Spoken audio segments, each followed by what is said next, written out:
O trecho abaixo, utilizado na resolução das três próximas questões. A locução, apesar de, no contexto em que está inserida, poderia ser substituída pela expressão indicada em qual alternativa? Então, nós temos lá, apesar de, qual que a gente vai colocar? A despeito do, né? Então, vocês percebem que é uma banca que ela traz muito as conjunções, os conectores, os conectivos que são articuladores, o sentido que eles têm dentro de uma frase. Por quê? Porque o interessante hoje para uma banca, né, examinadora, a gente sabe, para um professor, é fazer com que o aluno não conheça apenas vamos dizer, a conjunção, que ele tenha memorizado isso, mas sim que ele entenda o sentido dela dentro de uma frase e qual outra que ele poderia colocar para substituí-la, mas que tenha o mesmo sentido. Então, isso daí você tem que saber como eu estou nas minhas conjunções, como eu estou na nessa relação de semântica, de sentido, né? Como está o meu estudo? Eu digo sempre para os alunos que existe algo que a gente deve fazer, que é exercício todos os dias, sabe? Todo dia vocês fazerem um exercício diferente. Por quê? Porque essa é a melhor técnica, é a melhor dica, né, que eu tenho, como até professora de língua portuguesa para qualquer concurso, a dica de ouro, né, é um X da questão que você vai descobrir, é que se você fizer, você vai se familiarizar, você vai conseguir ter o quê? Eu errei isso, é um diagnóstico. Meu, eu não estou conseguindo ir bem nisso. Então, eu preciso fazer mais exercícios sobre isso. Porque eu conheço muitos candidatos, né, que às vezes me pedem ajuda nos estudos, professora, como eu estudo, qual a melhor maneira, e às vezes ele estuda coisas que ele já sabe, e ele está o quê? Na verdade, está perdendo tempo? Não necessariamente, porque ele pode encontrar uma questão lá que chame a atenção dele, mas na verdade ele tem que focar naquilo que ele não sabe, não o que ele já sabe, o que ele consegue. Então, ele vai ter lá um conteúdo programático extenso, mas ele tem que focar no quê? Naquilo que ele está com dificuldade e buscar exercícios, buscar. Infelizmente, a banca IBAN, ela não é uma banca que você consegue provas com facilidade, como o Vunesp, como é, Fundação Carlos Chagas, sei lá, como outras bancas, né? Sesgran Rio, você até consegue provas mais fáceis, mas você tem lá vamos dizer, um número reduzido. Então, pega aquela questão e faz de novo, e faz de novo, e faz de novo. E aí, quando você fizer, você vai memorizar. Você, por exemplo, eu peguei a conjunção. Eu não sei essa conjunção a despeito de, a despeito do. Então, você vai lá e pega lá no Google, coloca, em razão de, qual que eu posso substituir? E assim você vai tendo um melhor estudo. E ajuda a gente muito, muito mesmo, ok? Então, tá lá, foi tirado desse lugarzinho aqui, tá?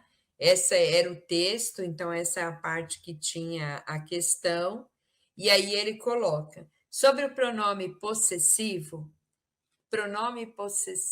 que raio é isso? Pronome possessivo é um pronome que é indicador que alguém é dono de alguma coisa, né? Tem a posse de alguma coisa. Então, este é o meu mouse, esse é o seu mouse, ok? Então, é o mouse de outra pessoa, certo?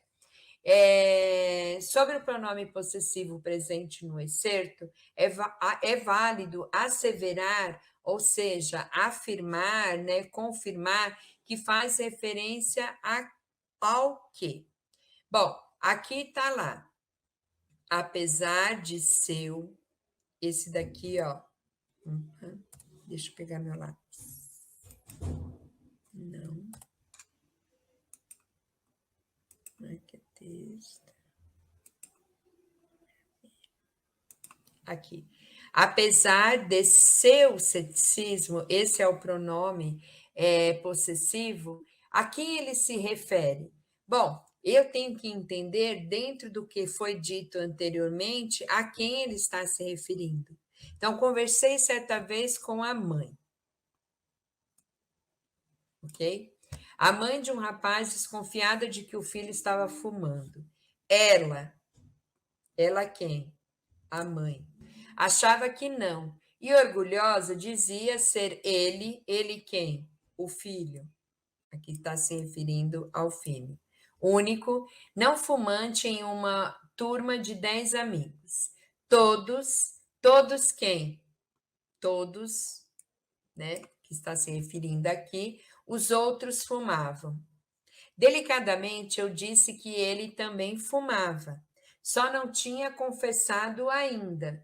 Apesar de seu ceticismo, o tempo cuidou de revelar a verdade. O ceticismo era de quem? Era do autor do texto? Era do rapaz que efetivamente era fumante? Era da mãe do rapaz com a qual Daniel Martim de Barros conversou? Ou era a turma de amigos dos fumantes? É claro que era a mãe ela que era a pessoa, né? Aí que estava sendo referente ao pronome possessivo. Ao mencionar no texto o vocabulário ceticismo, o autor faz referência àquele, olha aqui, ó, a palavra masculina com um acento indicador de crase, um acento grave, porque quem faz referência a alguém. Então, eu gosto daquele rapaz, gosto da crase A, gosto de crase para quê. Então, ele tem por característica, então, ao mencionar no texto a palavra ceticismo, é aquele que não acredita em tudo. E tem aí uma palavra que chama vicissitudes, né?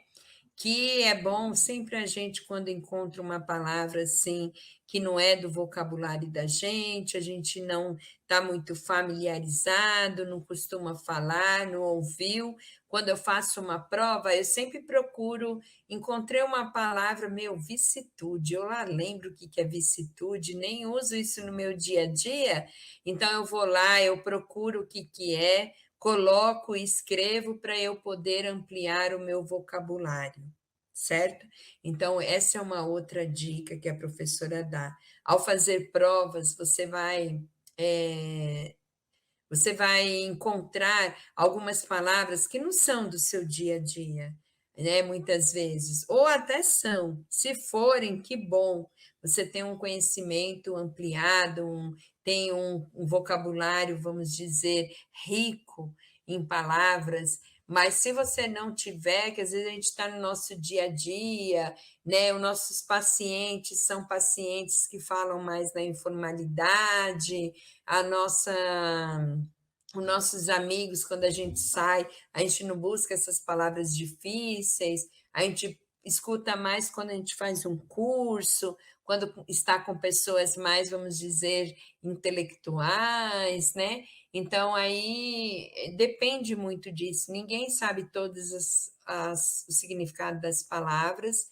Então, o que vocês fazem? Procurem, né? Escrever, olhou lá na prova, você vai lá e coloca. Ah, eu achei uma palavra, eu vou colocar o que significa.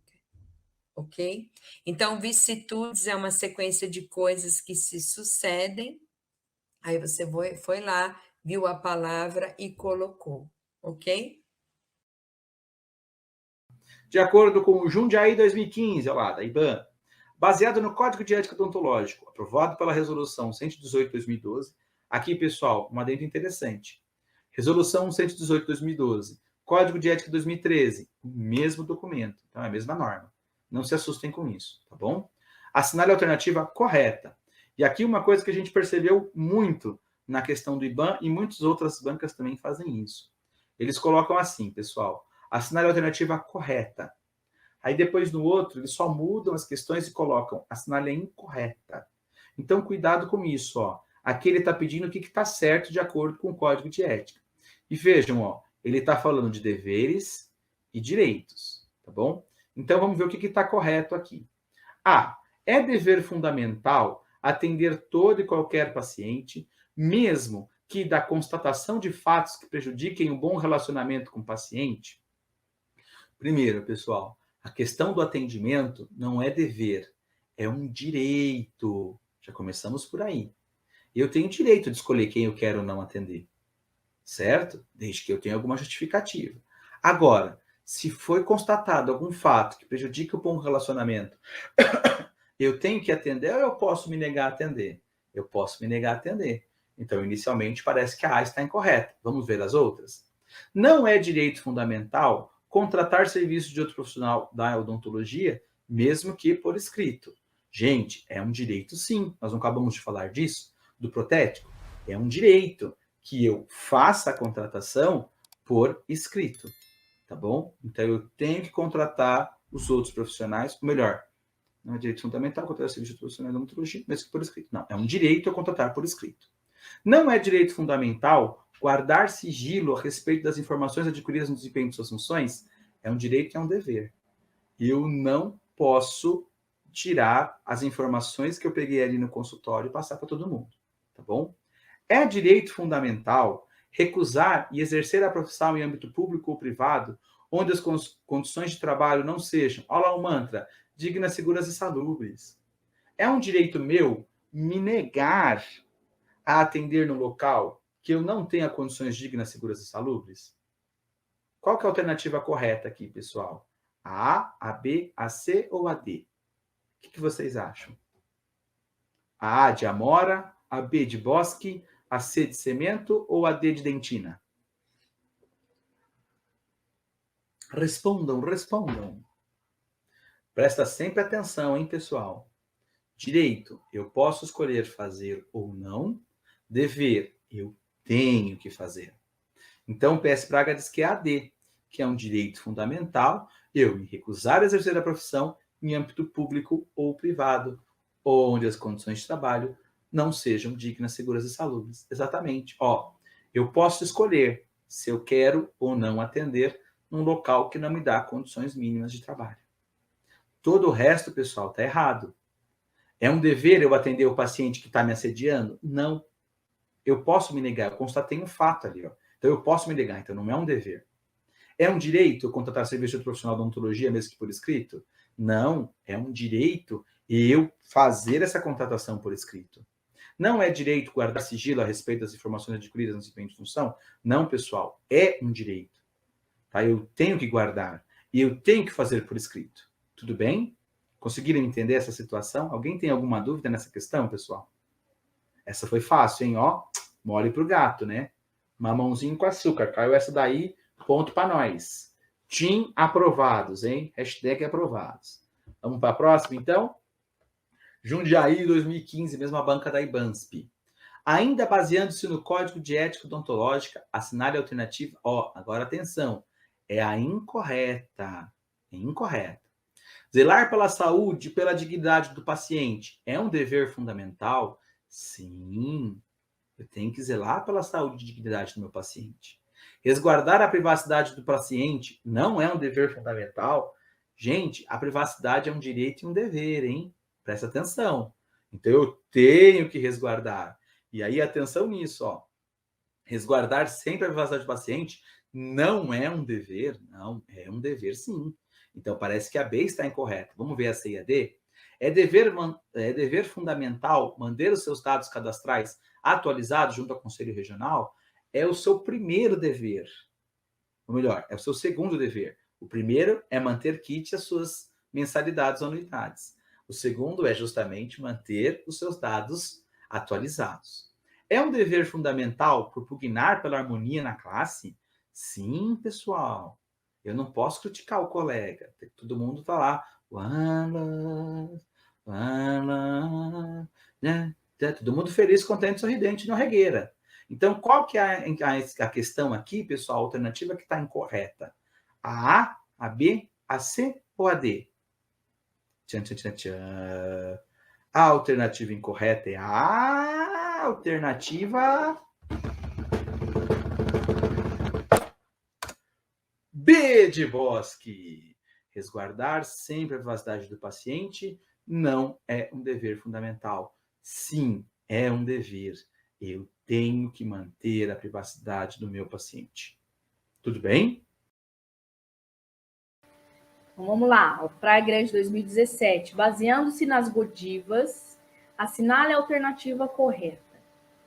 A reação química que ocorre quando a Godiva se plastifica pode causar alergia em alguns pacientes. Por isso é necessário aguardar alguns minutos antes de inseri-la na boca. A Godiva do tipo 2 é usada para impressões de desdentados e é inserida numa moldeira e comprimida contra os tecidos moles. Elastômeros não podem ser usados numa moldagem secundária. Não encontrei isso. Opa, Lelê, a Siri aqui me escutando. Elastômeros não podem ser usados numa moldagem secundária quando a Godiva tipo 1 for usada na primeira moldagem.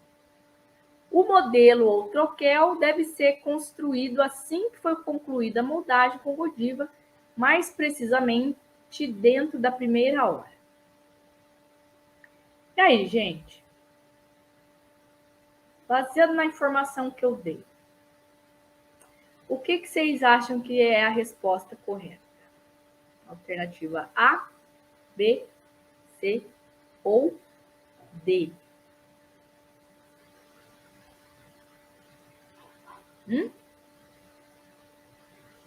Tá vendo? Por isso tem que saber a diferença de Godiva tipo 1 e tipo 2.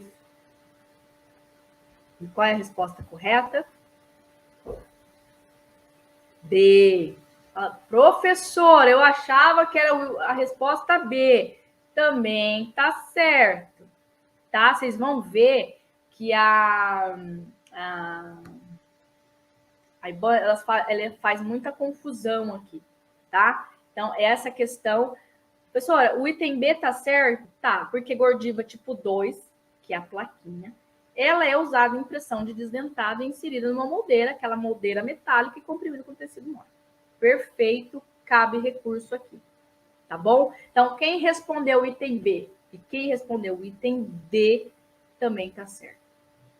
Tá? Então, dentro da primeira hora. Então, sempre que a gente tira o material da boca, a gente não deixa estendido na bancada e vai verter gesso no outro dia. A gente sempre pensa naquela recuperação. No caso, não tem recuperação elástica, porque é uma Godiva, tá? Mas a gente não deixa o material à mercê de ambiente externo, né? A gente tem a umidade relativa do ar, tudo isso, a temperatura, né? Como a Godiva é um material que é plástico, que é termoplástico, ela é influenciada por temperatura. Então, moldou, a gente já, dentro da primeira hora, a gente verte o gesso. Então, as duas respostas aqui estão corretas, tá bom, gente? Fiquem tranquilos que eu tenho certeza que a maioria respondeu bem. Considerando alguns fatores sistêmicos e as doenças periodontais, assinale a alternativa correta. A diabetes propicia a presença de glicose no fluido gengival, promovendo meio nutritivo para micro-organismos. Sim, tá? O meio subgengival, as bactérias, elas vivem de proteínas, mas o meio subgengival de um paciente diabético, ele é alterado, tem outros tipos de bactéria, e esse fluido, ele é mais rico em glicose, e isso gera a possibilidade de outros tipos de bactérias se desenvolverem também.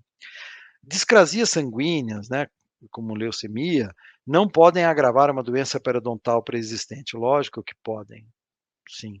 A osteoporose é o fator de maior interferência na resposta de um indivíduo frente ao tratamento periodontal?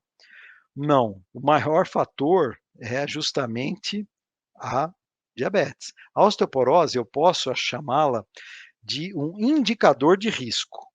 aquela mulher, normalmente, que tem ali a sua alteração hormonal, tá com osteopenia, osteoporose, ela pode ter mais doença periodontal. É um indicador, mas não é um fator de risco comprovado. A síndrome da imunodeficiência adquirida não interfere de forma alguma no periodonto. Besteira, né? Lógico, uma diminuição de todo o sistema do funcionamento do sistema imunológico, isso vai influenciar. Então, a resposta correta aqui é a da presença da glicose no fluido gengival.